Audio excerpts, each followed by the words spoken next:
Ayun siya guys. Ayun, bibigyan natin ng pagkain. So may nakita ako ditong dito siguro kumain to. Papunta ako sa baler na daanan ko sa kanina. Bumalik ako.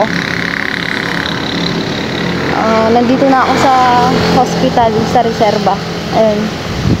And bumalik ulit ako. Binilan ko siya ng pagkain dito. And ito guys.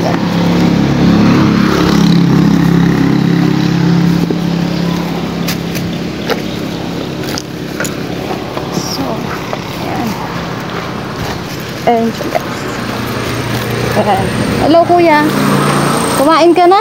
Hindi pa. Gusto mong pagkain? Ayan. Kumain ka na kuya. Natapon na. May mainit na yan. Bakit ka walang short? Wala nga po ay. Bakit ka walang short? Mabait ka naman kuya, di ba? Opo. Ayan.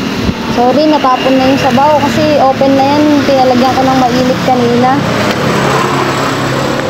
Andyan na yung kutsara kuya. Ito. Gutom ka na? Opo. Asan yung mga magulang mo? Andun po. Sorry, natapon na. O sige na, kumain ka na. Okay na yan, pwede na yan. Kuya, bakit wala kang short? Para malaki na naman siya mambibigyan ha. So yun nga. Binilan ko na siya ng short dito. Ito na. Mura lang naman to. Ito. Ayan.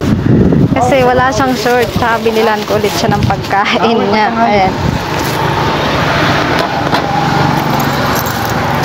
Ito, may nanonood na isa. Hello, Kuya Teddy. Tignan mo, meron ditong may lalaki dito na wala siyang pang-ibaba, wala siyang short. Naawa ako. Abutan natin ng kaunting pagkain. So guys, kapag may nakakakilala sa inyo sa family niya, sana kung may concern. Pero sabi nung guard dito, lagi daw si kuya dito.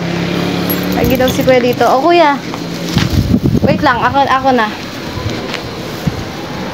Suot mo na yung short mo. Suot mo kuya, kaso wala kang brief. Wala kasing tindang brief doon. Suot mo na, maganda yan. Kaya ganyang kulay yung binili ko kasi para hindi gaanong halata yung dumi. Sige, isuot mo na. Tatakpan ko. Yan? Suot mo na. Kasi bawal yung... Sige po.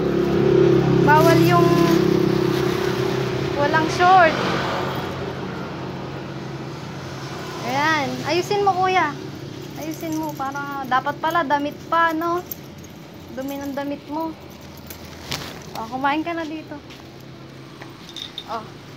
So, madumi dito sa mo. Mabait ka naman, Opo. Behave ka lang. Masarap yung ulam na binili ko sa'yo. Papaitan, gusto mo yan? Opo. Sige. Wait lang guys, wait lang. Ayan, kumakain na siya. Gutom ka talaga, no? Nanginginig ka na sa gutom. Ang PR niyan to. Diyan lang po, sa tabi. Kuya, wag kang dumudumi sa tabi-tabi lang. Bawal yun. Diba, alam mo naman bahay nyo? May CR naman kayo, diba? Dun ka mag-CR. Ito, may sabaw ditong mainit.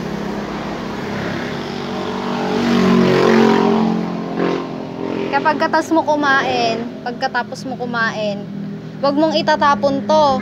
Kasi paglalagyan mo ng mainit na sabaw mamaya, pag umulan, masarap humigop ng sabaw na mainit.